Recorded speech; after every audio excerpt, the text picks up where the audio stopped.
Olá, amigos e amigas que acompanham o canal do Luiz Ademar. Grande abraço a todos. Vamos falar da última divisão do Campeonato Paulista. Eu chamo de quarta divisão. Muita gente chama de Bezinha, que é a última divisão do Campeonato Paulista. A Federação Paulista chama de segunda divisão sub-23, que ela considera a 1, a 2 e a 3 a primeira divisão. E essa segunda divisão. São 4 escalas, mas ela considera 3 da primeira divisão e essa ela considera a segunda sub-23. Bom, independente a segunda sub-23, Bzinha, quarta divisão, estamos brigando por 2 vagas na Série A3, né? O que eu considero a terceira divisão do Campeonato Paulista. E ó, estamos nas oitavas de final e terminou o turno. Nessas oitavas de final, nós temos 4 chaves com 4 clubes cada uma. Ida e volta serão 6 jogos, foi o terceiro. E aí os 2 primeiros colocados de cada uma das 4 chaves se garantem nas quartas de final.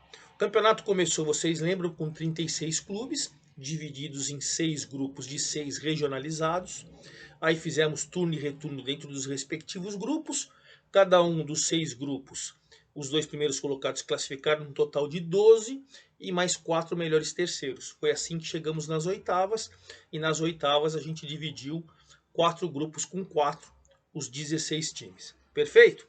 Então é o seguinte: São Carlense no grupo 7, Grêmio Prudente no grupo 8, Flamengo de Guarulhos no grupo 9 e Itapirense no grupo 10 são os líderes. Os 2 primeiros colocados vão garantir classificação. E esses líderes, se vencerem semana que vem na quarta e primeira rodada do retorno, praticamente, como sobem 2, vão estar numa situação privilegiada. Vou explicar tudo para vocês, jogo por jogo, rodada por rodada, gol por gol, certo? Quero convidá-los a fazer inscrição no canal do Luiz Ademar, ativar o sininho, tem sempre novos vídeos, e tem da Copa Paulista, tem da Série A, B, C, D do Brasileiro, enfim, tem sempre tudo para você lá. Ative o sininho, faça a sua inscrição e a gente vai trocando aquelas ideias que eu faço sempre no meu Twitter, lá no Luiz Ademar, JR, gente respondendo todo mundo. Vamos começar então, gente, porque já acabou o turno, né? Acabaram os 3 primeiros jogos desse turno e teremos os 3. E no grupo 7, nós temos São Carlense com 7 pontos abrindo, se classificam os 2 primeiros, tá? O Paulista de Jundiaí com 4, o Mantiqueira de Guaratinguetá com 3 e o Penapolense lá de Penápolis com 2. Lembrando que não era esse São Carlense, era um outro São Carlense, mas São Carlense, Paulista e o Penapolense já disputaram o Paulistão. O Mantiqueira ainda não. Com um detalhe, você vê que com 7 o São Carlense está abrindo e a briga promete boa. Paulista 4, Mantiqueira 3 e Penapolense 2. Neste final de semana, no sábado, 16 de julho, né, eu estou gravando no domingo, dia 17 de julho. No sábado, em Jundiaí, o Paulista perdeu para o São Carlense por 1-0, gol do Wilson. E essa vitória foi sensacional, porque nós vamos abrir o retorno agora com as partidas de volta. Tudo que aconteceu neste final de semana com o mandante, agora ele vai ser o visitante no mesmo jogo. Então, semana que vem teremos São Carlense e Paulista novamente, mas lá em São Carlos. Não está jogando em São Carlos, estão jogando em Araras, que o gramado está ruim, mas enfim, com o seu mando de campo. Então ficou numa situação privilegiada. Paulista 0, São Carlense 1. Paulista é o segundo, estaria classificado hoje, segundo com 4 pontos. São Carlense é o primeiro com 7. No outro jogo, o Mantiqueira conseguiu sua primeira vitória diante do Penapolense. E olha, foi sofrido e suada. 3-2, foi um belo jogo. O Wesley fez 1-0 para o time de Guaratinguetá. O Penapolense virou com o Lucas e com o Welber. Esse Welber faz muitos gols, ficou 2-1. Aí no segundo tempo o Paulo empatou e depois o Lucas virou para o time de Mantiqueira. Moral da história, o Penapolense ficou numa situação um pouco mais delicada com 2 pontos e o Mantiqueira com 3. Porém, semana que vem, já abertura da rodada, eu vou passar para vocês no domingo, 10 horas da manhã, os 2 jogos. São Carlense e o Paulista, Penapolense e o Mantiqueira. Evidentemente que se o São Carlense vencer a semana que vem, ele vai a 10 e praticamente se classifica. Como vão se classificar 2. Então quem está numa situação privilegiada é o São Carlense, o Grêmio sem São Carlense. Paulista, Mantiqueira e Penapolense não podem tropeçar, mesmo porque, em princípio, estão disputando a segunda vaga. Agora, de repente, o Paulista vai lá, ganha do São Carlense, aí você vê que já começa a empacotar tudo ali, faltando 2 rodadas. Vamos acompanhar atentamente. Esse grupo, em princípio, o São Carlense está numa situação privilegiada, faltando ainda 3 jogos, ou seja, 9 pontos. Vamos para o grupo 8, onde nós temos uma disputa pela liderança entre o Grêmio Prudente e o 15 de Jaú. Neste final de semana, o 15 de Jaú, jogando lá em Jaú, venceu o Rio Branco de Americana, do técnico Paulinho McLaren, por 2-0. Márcio e o Pablo fizeram os gols do 15 de Jaú, que foi a 6 pontos, ganhou 2 jogos nesse turno e perdeu 1. 6 pontos, bela campanha, segunda colocação. O Rio Branco perdeu a terceira partida. Ficou numa situação muito complicada o Rio Branco. Terceira partida, tem 0, evidentemente. Aí você tem Grêmio Prudente 7, 15 de Jaú 6 e o Mauá 4. Ele vai ter que ganhar as 3 partidas do retorno e ver como é que fica. Muito complicada a situação do Rio Branco, do querido Rio Branco, que assim como o 15 de Jaú, já disputou o Paulistão. No outro jogo, esse jogo foi na sexta-feira. No outro jogo, ontem, no sábado, o Mauá, jogando em Mauá, empatou com o líder Grêmio Prudente por 1-1. O Elias fez o gol do Grêmio Prudente. Nas últimas 5 partidas, o Elias fez 4 gols. Vem desembestando a fazer gol no momento certíssimo. E o Rondinelli empatou para o Mauá no segundo tempo.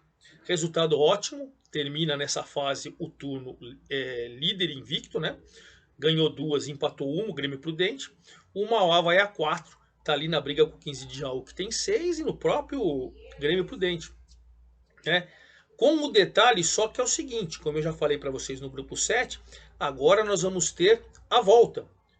A primeira partida ou a quarta das 6 dessas oitavas vai ser invertida. Agora o Grêmio Prudente vai jogar com o Mauá em casa. Esse jogo está marcado para o sábado que vem às 15 horas. Grêmio Prudente e Mauá.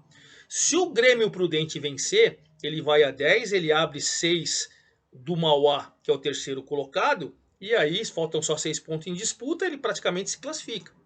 Então o Grêmio Prudente também está numa situação privilegiada. A mesma coisa o 15 de Jaú, porém, também no sábado às 3 horas, o 15 de Jaú vai jogar em Americana contra o Rio Branco. Se o 15 de Jaú vencer, ele vai a 9, e se o Grêmio Prudente vencer, ele vai a 10, contra 4 do Mauá. Os dois ficam praticamente classificados. Então semana que vem é uma semana decisiva para Grêmio Prudente, para 15 de Jaú e para Mauá. Para o Rio Branco ele vai ter que ganhar de qualquer jeito do 15 de Jaú em casa e mesmo assim vai ficar na lanterna do grupo, ainda dependendo de 2 vitórias nas últimas rodadas. Situação muito complicada do Tigre de Americana, hein? Então essa é a situação do grupo 8.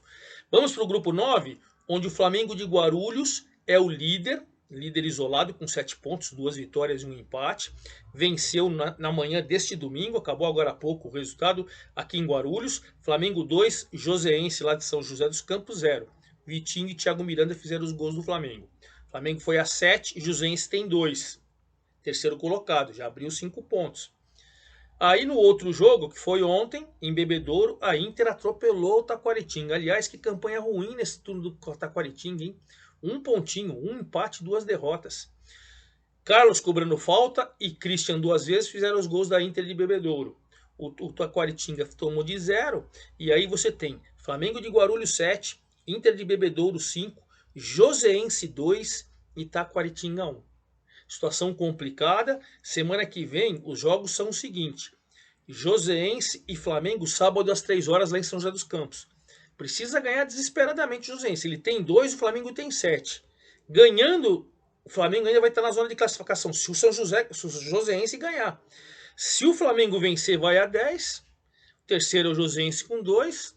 Um abraço, o Flamengo já se classifica. Também está numa situação privilegiada, o rubro-negro de Guarulhos. E na semana que vem nós temos o Taquaritinga recebendo a vice-líder Inter de Bebedouro em Taquaritinga. Esse jogo está marcado para domingo às 10 da manhã. Taquaritinga precisa vencer para chegar a 4 e aí ele fica 1 atrás só da Inter. E aí entra definitivamente na briga. Essa é a chance do Taquaritinga. Para o time da Inter de Bebedouro, venceu lá também. Dependendo se vencer também o Flamengo, os dois praticamente se classificam. A situação fica bem tranquila para tanto o Flamengo quanto para a Inter de Bebedouro. Veremos domingo que vem a gente vai ter respostas, principalmente em termos de classificações antecipada. E finalizando essas oitavas de final da última divisão do Campeonato Paulista, no grupo 10, nós tivemos na sexta-feira o SCA Brasil aqui de Santana do Parnaíba, do lado de Barueri, perderam para Itapirense por 3-1. Ferrugem fez para o SCA Brasil, o Jefferson Marinho, o Mikael e o Jardel fizeram os gols da Itapirense. Com esse resultado, a Itapirense assumiu a liderança do grupo com 6 pontos, porque o Itararé, que era líder, foi jogar com o Catanduva. Em Catanduva empatou 1-1. Então, o Luiz Henrique marcou para o Itararé, o Thiaguinho marcou para o Catanduva. Você ficou com Itapirense 6 e Itararé 5, seriam os dois classificados. Catanduva e SCA Brasil 2. Então notem que se semana que vem Itapirense, que joga em casa, e o Itararé, que também joga em casa, se eles vencerem, 9 e 8, vão deixar os outros com os dois, eles vão se classificar praticamente, né? A gente vai ficar numa situação privilegiada. Por quê? Sábado, 3 da tarde em Itapira, temos Itapirense e SCA Brasil. Se o Itapirense ganhar, ele vai a 9 e deixa o SCA Brasil com 2. Quer dizer, o SCA Brasil já não alcança mais o líder. Percebem? Aí a gente tem no domingo, 3 da tarde, Itararé e Catanduva. Se Itararé ganhar, ele vai a 8.